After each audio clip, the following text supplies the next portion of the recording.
Before we begin today's video, a massive thank you to Playtonic for the review copy of Yooka-Replaylee, and for featuring me on your Steam page.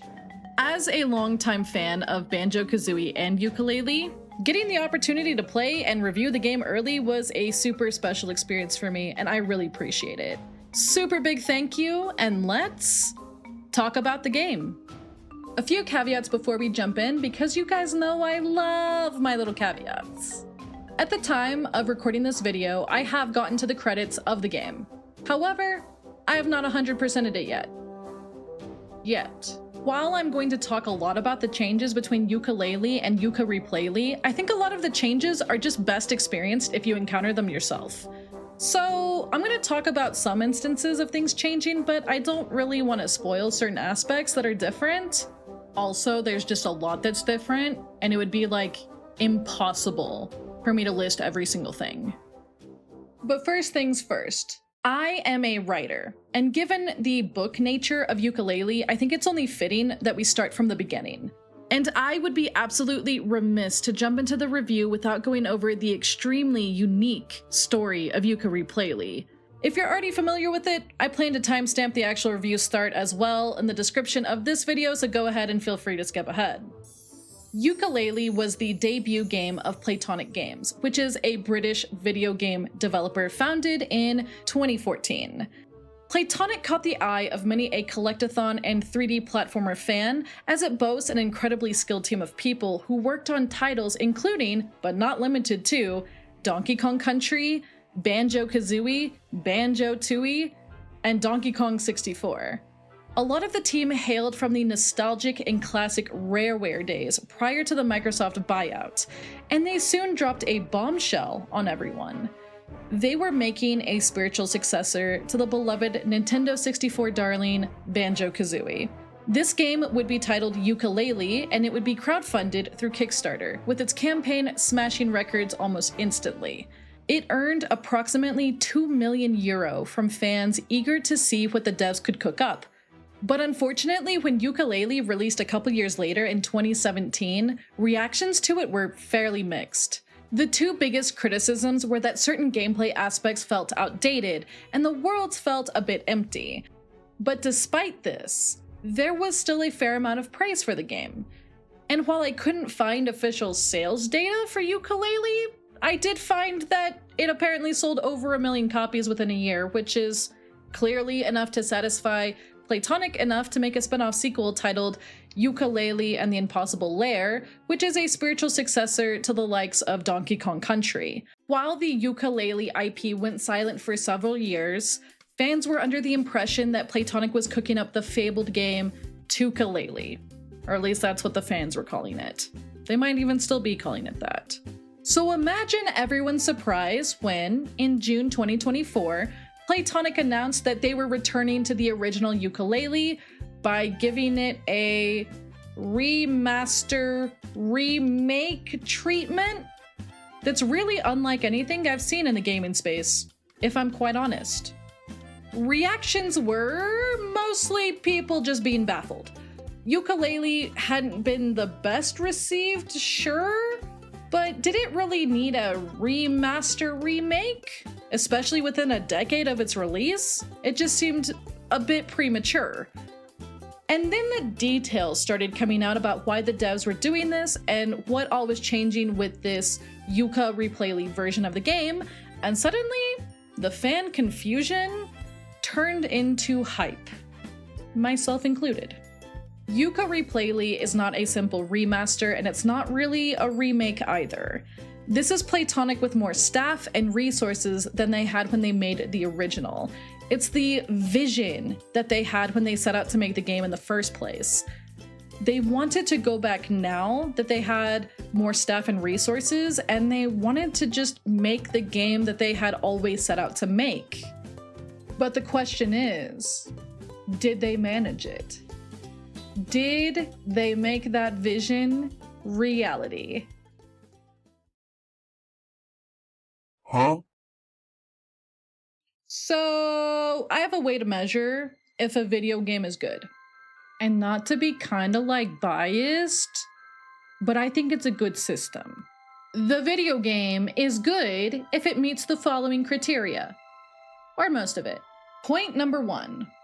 I accidentally lose track of time playing the game, and I blink, and multiple hours have passed. Point number 2. If the game has silly cosmetics that make me smile like an idiot, or giggle uncontrollably. Point number 3. If the gameplay loop feels rewarding, and I feel compelled to keep doing what the game is wanting me to do, without dragging my heels or feeling like I need to bum rush to the end. Point number 4. If the words, "I want to eat those graphics," come out of my mouth at any point. And point number 5, the most important one, if a game has at least one dinosaur. And Yooka-Replaylee hit every single one of those points perfectly. No, really, do you know how hard it was to play this game and not get to talk to anybody about it? It's a really fun game, and I just had a good time with it. Yes, Playtonic has absolutely managed to do what they set out to do. This game is excellent. First up, let's talk about the graphics.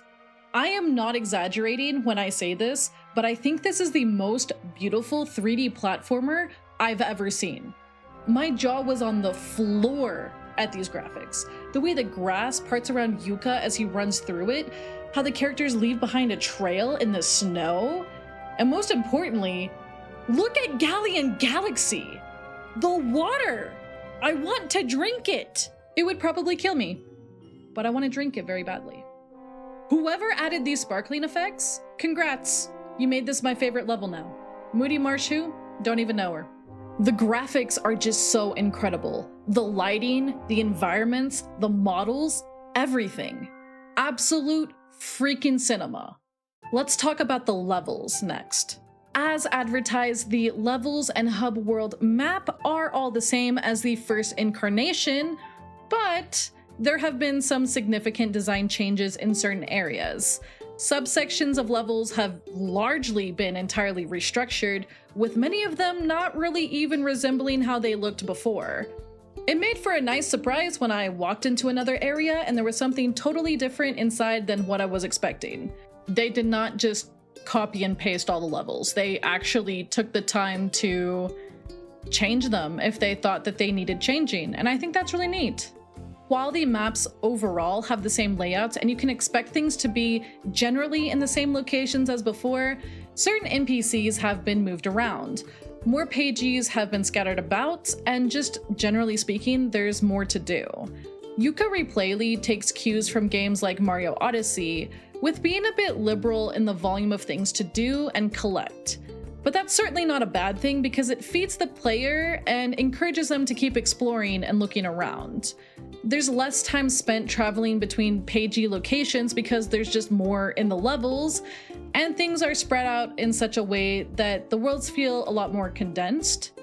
And it's overall just a net positive. How they've distributed everything is very, very nice. Next up, let's talk about enemies and bosses. Quite a few new enemies have been added to the game, while others have been removed entirely. There's definitely a lot more variety in enemies, although I will say that the corplet minions still feel a pinch overused. Just a pinch though. The two most notable enemies added to the enemy roster are these guys. The rock fellas that you see here. They hurt when they run into you with their giant spikes. And then also these guys, which are ducks that chase you around and then explode. I am 32 and a half years old. I gotta say, getting chased by those ducks put like the fear of God in me. One really cool thing that I noticed is that sometimes you will run into an enemy covered in gold, which if you beat those enemies up, you get a ton of coins or quids. So I learned to memorize where they spawned for money farming purposes. Let's get some shoes. Let's get some shoes. Let's get some shoes. The bosses have each been given new moves, although the core idea of their fights each remains largely the same, except for one. And I won't say which one it is. It'll be pretty obvious when you get to that fight, I think. Now let's talk about your moveset, and I've got quite a bit to say about this. While in the original Yooka-Laylee, you have a limited moveset that you expand over the course of the game, Replaylee gives you basically everything out of the gate. I say basically everything because they do actually take away 2 of your moves from the original. More on that a little bit later. With these moves unlocked out of the gate, it eliminates the need for backtracking. You can go through each level and you can do everything from the moment you set foot inside. The only downside is that while the opening teaches you about your new moves, it's a lot of moves that they throw at you at once, and I feel like I personally benefited heavily from having played the original game. But that's just kind of the trade-off you get, I think, whenever you do that instead of slowly introducing all the moves level by level. I think that this new method of having everything out of the gate is nice, but it does eliminate a sense of progression because your moveset is static for the entire game. That being said, the way you activate the moveset is different, at least in terms of what buttons you press, and this new way does feel more intuitive, so I really did like that.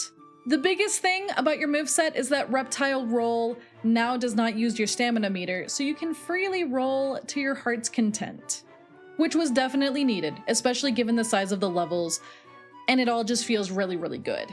The sharpness and accuracy of inputs to how the characters move is incredibly crisp, and it all feels really fluid. I never felt like the characters were just moving on their own or disobeying inputs into my controller. Everything always felt pretty precise. If I fell off of something, it was my own darn fault. About those 2 moves that I mentioned being gone, Flappy Flight and the Sonar Shield have been somewhat removed from the game. They do exist, but only as slurp states now. You can lick a box of clouds and take to the skies with an ability that is very much Flappy Flight, and the Sonar Shield is similar in that you lick a box of glowing orbs and you get the shield. The slurp state is now tied to your stamina meter, which is something you can buff with tonics and from store purchases. I definitely understand why these changes were made. Flappy Flight was pretty busted in the original, so limiting where it can be used is a good way to prevent players from cheesing platforming segments. You do have a pretty beefy glide ability from the get-go that can also be buffed with tonics, but it's a far cry from just being able to fly over everything. Now, let's talk about collectibles, aka the shiny stuff. Yooka-Replaylee makes collecting feel important. At first, I was overwhelmed by how much it threw quids at me, quids being these little golden coins. But no, you actually really do want to stockpile as many of them as possible. You can take the quids to Vendy, who will give you tonics to alter gameplay or game aesthetics, or you can use them to buy drip for Yooka and Laylee, and we all know drip is the most important thing in a video game. I hope we all know that at least. Quills are similarly super important, if not more important than they used to be. They get you some extra cosmetics, yes, but they also give you the ability to buy things like permanent health and stamina upgrades.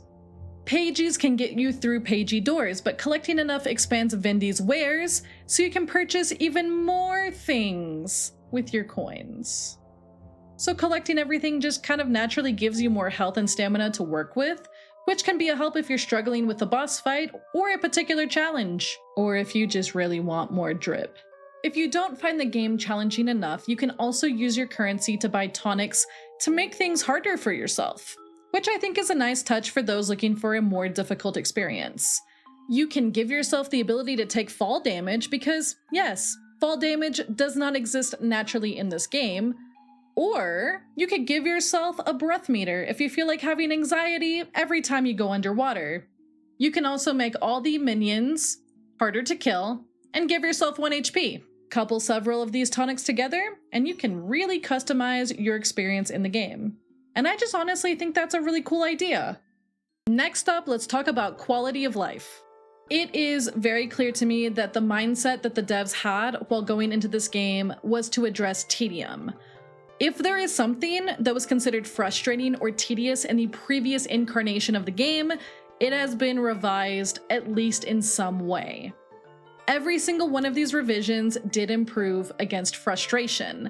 For example, you can equip and unequip cosmetics and tonics in the menu. You have warp points across every map, Hivory Towers included, and the minigames have been adjusted so that they're just a bit less time consuming. Some of the minigames that had timers previously do not have timers now, but there may be a harder version that does have a timer after you beat the minigame the first time. All of Rexstro's arcade games are reworked. Every single one of them is an isometric platformer with the same controls and the same objectives. These platformer levels can be a bit tricky at times, especially because Rexstro cannot jump. He can really only move around and bite. But I don't really mind the difficulty because Rexstro is freaking adorable, and I would absolutely die for him. I did accidentally get him killed once in one of the levels and I almost cried because the death animation made me sad. That's more of a personal problem though. Kartos' cart minigame has been adjusted as well to have different reward tiers. Basically, you can earn up to 3 pages depending on how many gems you collect. For example, say the tiers are 30 gems, 50 gems, and 80 gems, and you collect 69 gems. Nice. You would earn the pages for collecting 30 and 50 gems, but not 80. The camera has been zoomed out, so it's easier to dodge, but cannonballs are now items you have to pick up. It seems like you can only store one at a time, which is kind of a bummer, but it forces you to strategize when you use your cannonball versus just jumping over an obstacle. Overall, I still found this part of the game to be challenging, but less frustrating than before. Honestly, quality of life changes are just so big in Yooka-Replaylee, and I could not possibly list them all. There's just so many, but they really put a lot of effort and attention into just making the game never feel tedious. Now let's talk about performance. I did play the game on Steam, and I do have a pretty beefy PC. So my experience was only with that version of the game, and I'm gonna speak from having that experience. While the game ran smoothly at 60 frames per second for me, 98% of the time, I did experience some very mild frame rate drops here and there. It was pretty minor and didn't really impact my experience with the game at all. Again, I played on the Steam version of the game and my PC is pretty beefy. I also had OBS recording most of my playthrough, which that program does take up quite a bit of RAM, so FPS drops may be something not experienced by everyone. While playing the game, I did run into 4 bugs. None of them were game-breaking, and they were easily fixed by leaving the level and coming back. Other than that, performance was buttery smooth the whole time, and I really just enjoyed my whole time with the game. It was really like minor things here and there. Didn't really impact my experience, I would say, in a negative way. And I'm a streamer. I know what scuff is.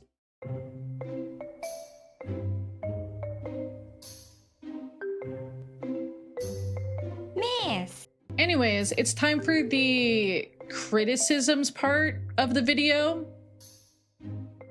I really don't have that many. So, do you remember that part of the video, maybe a couple minutes ago, where I said like the devs really focused on tackling getting rid of tedium? Well, I hate to sound like Goldilocks. I really do.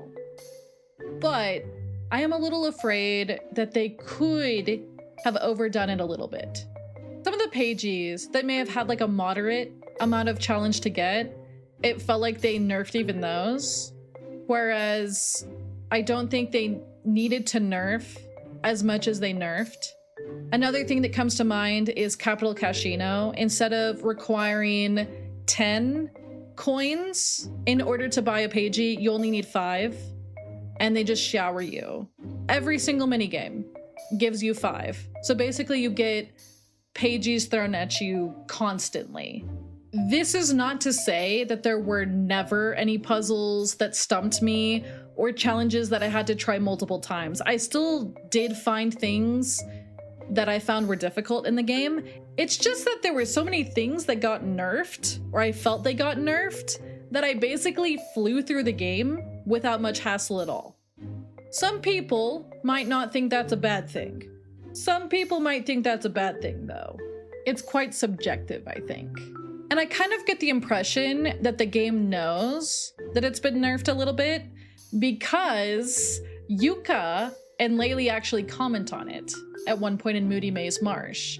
There's a certain go grab the pagey within the time limit, and it's a pagey that's being held suspended in the air. There's like a vent blowing it upwards, and you have to just go get to the vent and like float up and grab the pagey. And before, I believe there were like multiple rings you'd have to go through in that area, but that's been all taken out, and you just walk up to the vent and you just fly up and grab the pagey. And the heroic duo is like, really? That's it? And it gave me a bit of a chuckle. It gave me quite a bit of a chuckle. That to me felt like the most extreme version of the nerfing. Not everything is obviously that easy in the game, but that was one of the moments where I kind of paused and I was like, why did they take that flying through the rings thing out? I don't even think it required flappy flight. Maybe it did and I just don't remember, but it felt like something that really probably didn't need to be taken out, but they still took it out anyways, you know? And it's not like a grievous thing that I think is just like terrible. I just think that they were maybe a little overly cautious. But frankly, given what people said about the original, I kind of don't blame them for being overly cautious. Now, another caveat. I told you I like my caveats. I played the whole game without implementing tonics that would have slowed my progress down. So there were things I definitely could have done to add difficulty to my playthrough, but I wanted to just play the vanilla difficulty settings first. Typically, I do that when I try games out for the first time, as to set kind of a baseline of what the devs expect out of the players. If I feel like it's too easy, I will add difficulty to my second playthrough, which is probably what I'm gonna do here. Honestly, I think the difficulty would be fine if not for the final requirement for beating the game, which is a total of around 120 pages collected, which is something I was able to do in roughly 6 to 7 hours. I didn't really even need to go to the last 2 levels of the game, which I found a bit odd. I decided to impose extra restrictions on myself, and I refused to go beat the game until I had at least 150 pages, which is half of the pages in the game.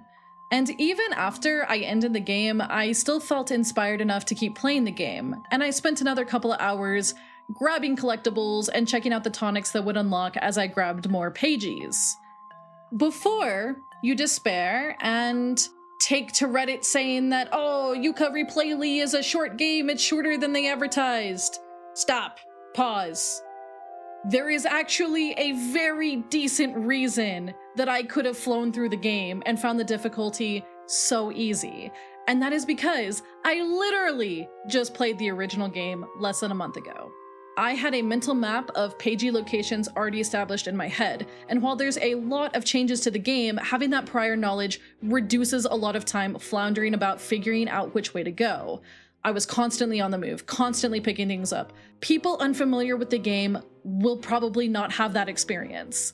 An average playthrough is estimated to be about 15 to 17 hours, with a completionist playthrough being approximately 25 to 30 hours, and I think those are very feasible numbers.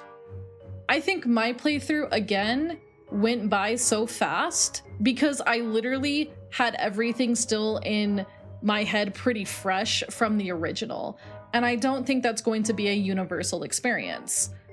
So while I was able to fly through the game so quickly, I'm not convinced that my perspective is the best to hear from regarding the topic of difficulty and gameplay length. I would recommend taking what I say with a grain of salt and listening to what other reviewers are saying, at least regarding this topic. Yo, did she just blow me a kiss? Sheesh! Before we wrap up today's video, I do want to talk about a few miscellaneous things here and there that are just really cool. I feel like I need to tell the composers that they just did like such an amazing job, but despite being a very wordy person, All I can really say is, holy moly, you guys did an amazing job, and the recordings with the orchestra are absolutely stunning. I wish I could offer something a bit more eloquent than that, but I really don't know what else to say other than it's all really good, and I never once was tempted to swap back to the original soundtrack despite it even being an option. You guys killed it. Kudos to you. The cosmetics were so fun, and I think my favorite, I don't know if I can pick between the Moody Maze Marsh monster outfit or just shoving Laylee's head into some bread.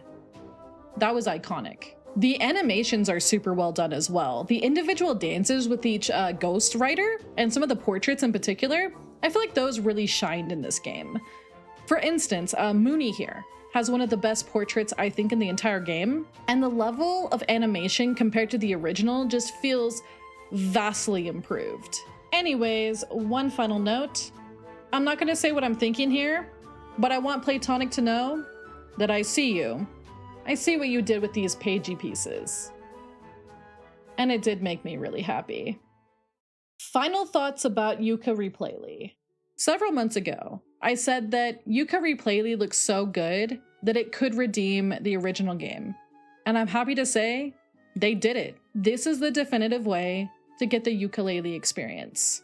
Playing this game has made me very excited to see what Playtonic is cooking up in the future. Without spoiling anything, I did notice that there was a small change to the ending of the game.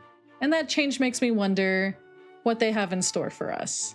But I'm not saying anything else. You're just gonna have to go play the game yourself and find out. Hehe.